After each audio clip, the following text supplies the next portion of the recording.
If you've been an entrepreneur for even a single second, I guarantee you've already learned a lot of lessons and takeaways and have really figured out that this journey in building your business, wherever it is that you are going and wherever it is that you end up along the way, it's a crazy ride. So this episode's kind of special. In this episode, I am going to be reflecting back on my road to scaling to 7 figures, which we just hit a huge milestone a couple of weeks before this episode is going live. And I really wanted to take this episode to reflect and give some insight in some of the biggest takeaways that I have learned along the way. Hello, and welcome to the Laptop Lifestyle Podcast. I'm your host, Amanda Colby. I'm an international business coach, full-time world traveler, total cat lady, and Enneagram 3. On the Laptop Lifestyle Podcast, we will dive into everything from marketing, sales, social media, mindset, and of course, a sprinkle of life abroad and traveling the world. I want you to leave with actionable strategies, an abundance of knowledge and perspectives, and full confidence to go fearlessly chase after your dreams and create your own freedom lifestyle. So, are you ready to dive in and level up your business? Let's get to it.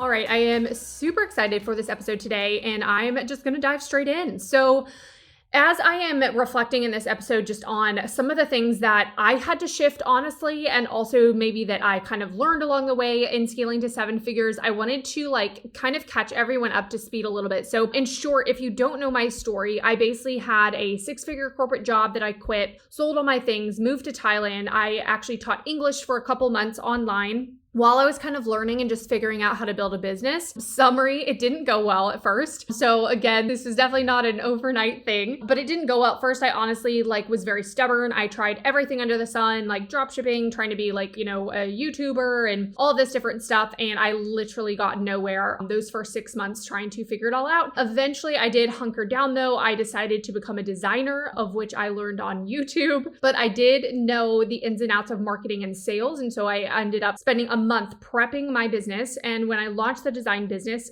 I ended up booking out the business in 1 week and making over 5K my first month and kept growing from there. So long story short, I transitioned into coaching back in June of 2019 and grew to over $500,000 in a little over a year. And now at about our 2-year mark, we just crossed the $1 million mark. So that is so many years, tears, and moments wrapped up into 30 seconds. And it's been a crazy ride of ups and downs.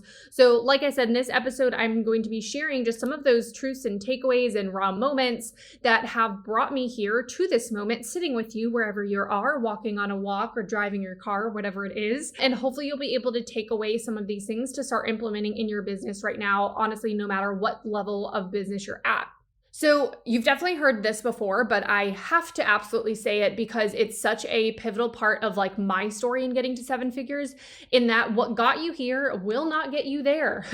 And the universe drilled this message into me because in order to scale to multiple 6 figures, I hustled a lot. That's my safety zone. That's my comfort zone, is the hard work, the grind, all of that stuff. And I was just excited, honestly, when I started the business and everything started taking off, so I just wanted to do more. And that can be healthy until it's not, right? So again, for most who know my story, I also burned out at the end of 2020 and it took quite a long time to recover. But in order to scale to the multiple 6 figures, I did hustle my way there pretty much. I hired some core team members, but it wasn't until after we'd hit multiple 6 figures that I really hired on more teams and started revamping my systems, just honestly because it all happened so fast. So let me tell you this, you cannot hustle your way to 7 figures.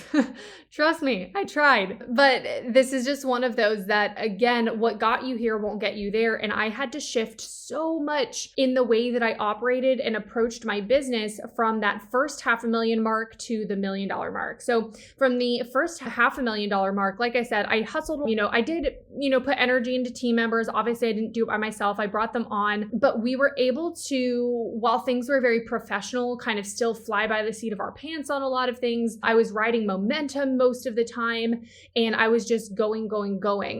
So things were good, honestly, right? You can't get to that level without things being good.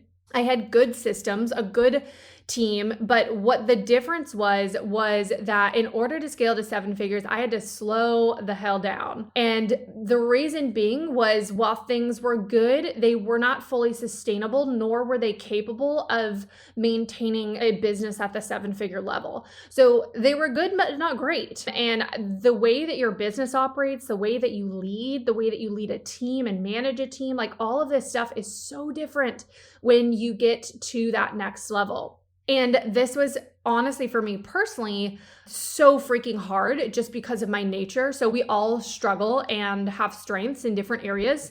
For me, like slowing down, resting, all of that, that is not something I'm very good at. But along this journey, I was forced to become good at it, for better, of course. So a big part of me scaling to the $1 million mark was really, really deep diving into my back end and systems at the next level. We revamped all of our courses and programs. We turned things evergreen. In fact, at the end of 2020, so this was still, a little bit after the $500,000 mark, I decided to pretty much scrap like every single offer in my business except Laptop Lifestyle Bootcamp, which is still my biggest program, my signature offer. And that was terrifying. And I also decided to double down on Laptop Lifestyle Bootcamp in order to scale to 7 figures. So we doubled down on our funnel strategy. We actually built out a massive funnel at the beginning of the year. We doubled down on ad spend and ad strategies and started really analyzing the data. We turned it evergreen, which was absolutely terrifying. And there's so much logistics that goes into the back end of evergreen. And I really had to revamp my entire team. So at the end of 2020, also like right after that $500,000 mark, I pretty much got let go for all different reasons, but ended up letting go of pretty much my entire team. Also terrifying, also a lot to handle, but things were not working. And so we really had to do like this cleanse and slow down and get things operating in a different way. Another big thing that happened on the way to 7 figures was so much of this inner work, which I'm going to talk about in a minute, but that was required because the systems, the team members, even revamping the offers, they're necessary to scale, but they will not be the thing. Hear me out here. They will not be the thing that gets you to the 7-figure level. To be honest, at this level, it's no longer about just making the money, right? You've proven that you can make money, but it's something bigger and it feels bigger. Just trust me on this one. Like, it feels bigger. It's bigger money, bigger risks, bigger failures, bigger rewards.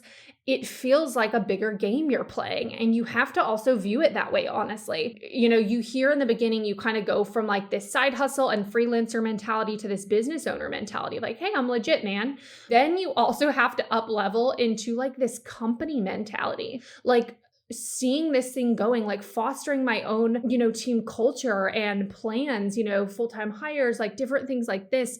Like, I really started viewing this as a company that was way bigger than myself and separating the identities of the company and the brand versus Amanda, the entrepreneur. And that allowed and opened up for so many ideas, so many next steps in my vision, and also so much work that had to be done for the company to be able to run on its own. And for me, Amanda, the entrepreneur, to have to also take care of myself and up-level my inner world, honestly. So another thing that was very apparent along this road to 7 figures was kind of this note that hitting milestones doesn't make you feel any different.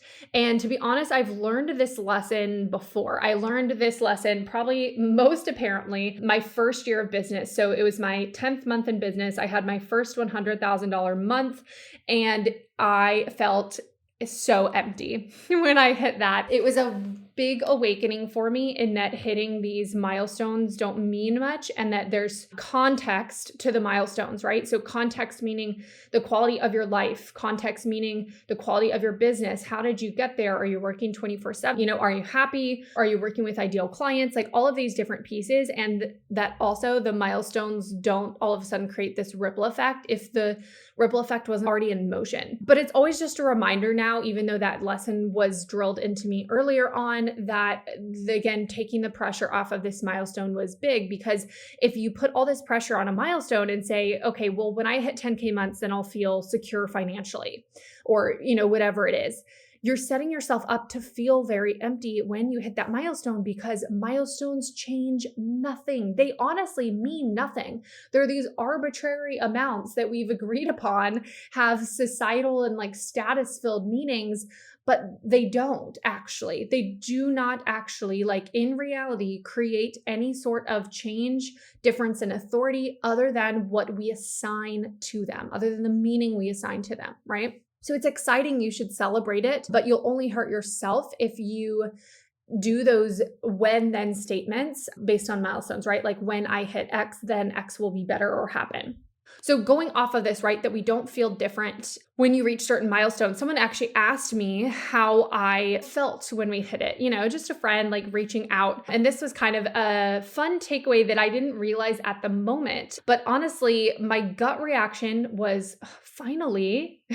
And I sat with that and I was like, why was that my reaction? Like we grew so quickly, like I shouldn't be saying finally. But I didn't realize why this was my response until, I did some journaling, some reflecting, and I realized that I reacted this way because in my head, I was a 7-figure entrepreneur, honestly, like 8+ months ago. Probably around the beginning of 2021, I really shifted, as you guys have heard, like team shifted, business shifted, strategy shifted, like so much shifted at once. But I also myself personally shifted to seeing myself as a 7-figure entrepreneur. In my head, it was inevitable. It was already here, honestly. The numbers just had to catch up. And so I started thinking like one, I started acting like one. In my brain, it was already there. And without, going into a side tangent, your brain can't tell the difference between those like visualizations and reality. I didn't fully realize it, but it already was my reality. So when I hit, that milestone, my honest feeling was, well, finally, and I wrote a little post about this just because my outer reality finally caught up with my inner reality. The reason I want to echo this, even though I wrote a post on Instagram about this as well, is because I actually think this is really essential for your next levels. That your inner world is going to be required to get there first before the outer reality catches up. So I see this all the time inside of Laptop Lifestyle Bootcamp, where people come in and they typically don't have a lot of experience, don't have a lot of background. You're a new entrepreneur, and a lot of new entrepreneurs really struggle with that confidence in showing up because they don't have a lot of the accreditation of the experience and the degree or, whatever it is. And you have to show up at that level like a 6-figure business owner from day one. Before a single penny hits the bank account, you have to show up like you know what you're doing, like you can rely on yourself, and that you've set up, offers and processes and the pieces of your business that you are in control of to also follow suit like that. And it's the exact same thing for 7 figures. It's the exact same thing at any arbitrary, milestone or number amount of you shifting. The inner world has to get there before the outer reality. So another big takeaway that I'm sure a lot of you will resonate with was the pressure surrounding this. So I'm definitely not the only one here, just always being transparent. But as entrepreneurs, we put a lot of pressure on ourselves to hit things in a certain timeline. We love, no matter what personality type you are, if you're an entrepreneur, I feel like you love controlling things. We want things to happen when we want them to happen. We're typically not patient people, and we want things to happen on a certain timeline. So the universe also really tested me on this one. This is clearly a lesson I needed to learn at a deeper level, because we were projected to hit the $1 million mark months ago. It should have been, easy peasy with the stuff that we had planned in our projections. But I ended up having to pull back starting at the beginning of 2021 because of my burnout. And I was in a bad state of depression and panic attacks again, and really had to prioritize myself and slow down, which also meant, canceling launches and rebalancing the way my business operated and giving my energy to other things. And what this ultimately led to was really releasing the timeline and control. To be honest, it's so silly. Like, it feels like it in the moment. You're like, oh, it's going to make a good story. It's going to sound nice, 6K, or what is it? 6 months to 6 figures, or, different things like that. But it's so silly. It's so arbitrary. And so I stopped putting pressure on myself. It was a very conscious decision. I remember having the conversation with my mastermind group and my own mentor, and I stopped assigning meaning to it. that's something you do have control over, meaning that I took back my control in doing that, right? I took back my joy, my definition of success. I let go of the timeline because I knew I would hit the milestone, right? And it didn't actually mean anything if it was 2 years or 2 years and 3 months or, whatever it was. And I went off on this summer, some of the best, most bucket list trips of my life. I took off so many days. We still hit our income goals, and the timeline was so arbitrary looking back on it. And so for anyone listening to this, whatever pressure you are putting on yourself, I really want one of your takeaways from this episode to be looking at what meaning you're assigning to the thing that you feel pressure surrounding. So is it that, let's say that you are scaling to, 6 figures? Are you putting pressure on yourself that you will not be seen as an authority until you hit 6 figures? Because guess what? That's so not true. And that's a narrative that we are fueling and keeping ourselves small because of.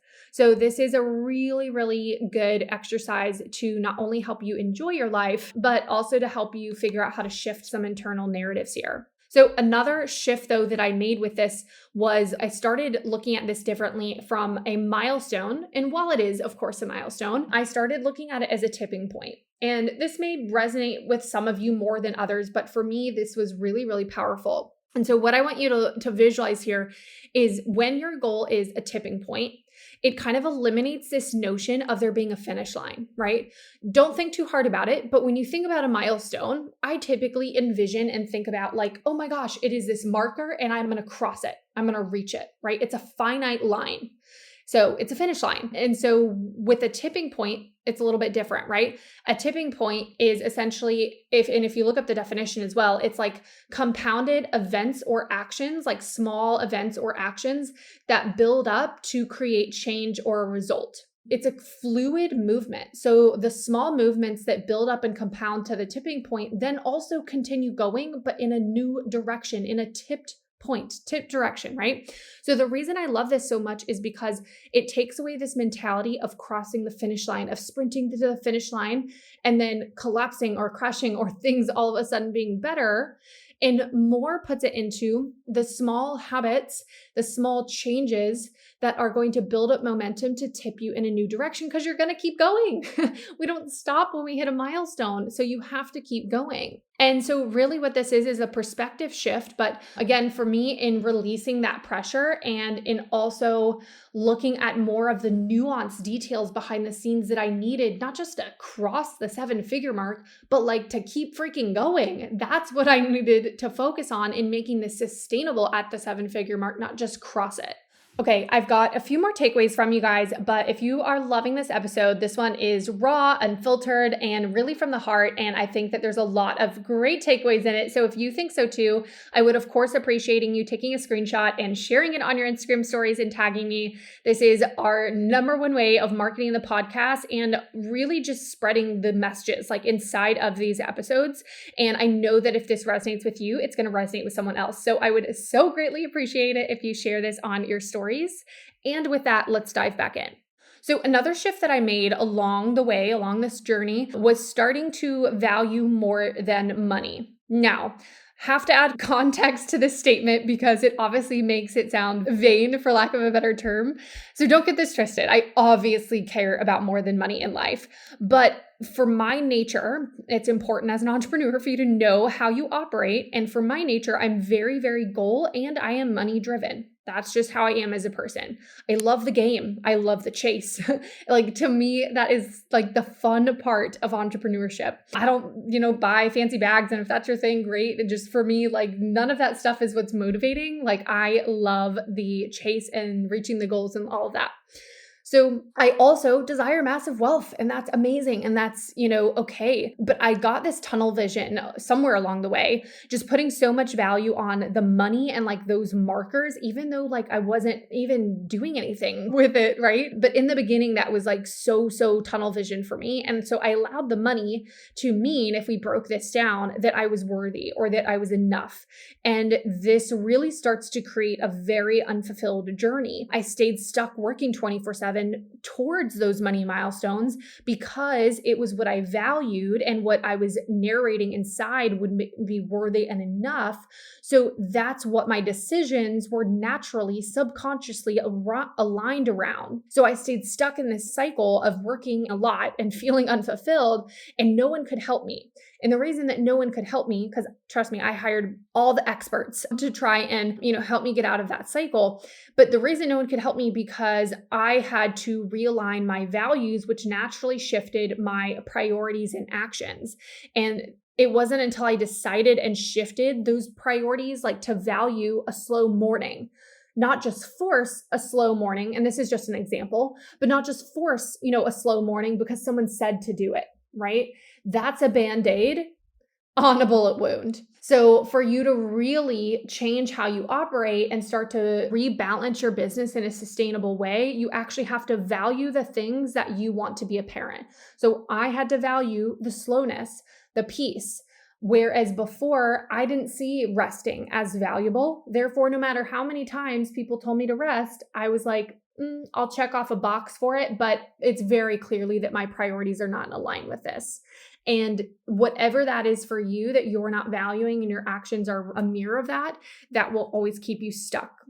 Okay, another big takeaway along this journey, and also this is a tip too for those that are on their way scaling to the 7-figure mark, is a little bit more of a logistical thing. But in the initial stages in your business, you're really trying to make money to make ends meet at first, right? That's stage one. But even after you get past that, even after you're making, 5, 10, even 20K months, once you get up to this level of scaling to 7 figures, you really have to pull back and reevaluate what freedom looks like to you, because it's not just about tacking on another strategy or another offer to quote unquote make more money. At this point, you will not be able to sustainably scale up to the 7-figure mark without this being like a full body experience and without you actually restructuring the business to be in alignment. Like, I know that's an overused word, but I had to really reconsider and reevaluate what did freedom look like to me?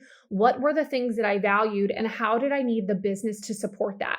And that led to restructuring offers, back-end team, my internal beliefs, my way of operating, like all of these things, because at this level, it's not just about hitting a number.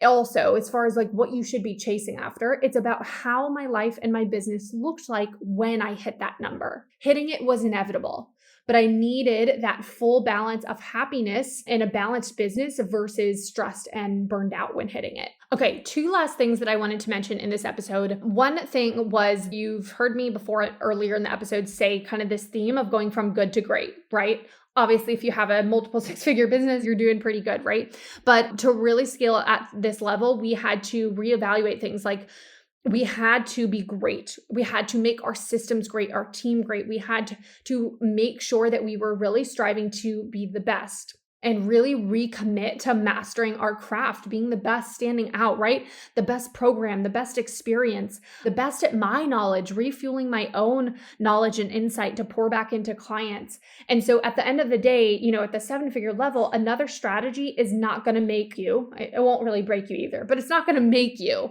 But it's things like your client experience, your brand reputation, the quality and depth of your offers. Like, how to sell at that point. So scaling up to 7 figures, it's so much deeper than that, and it's going from good to great. All right.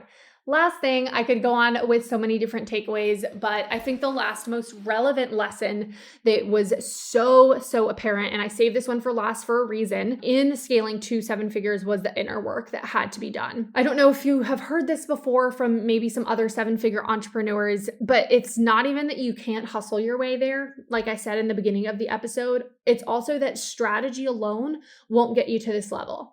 Strategy at a certain point, it's obviously so necessary, but it's not new and it's not going to amplify things the same way it did when you were earlier on in your business.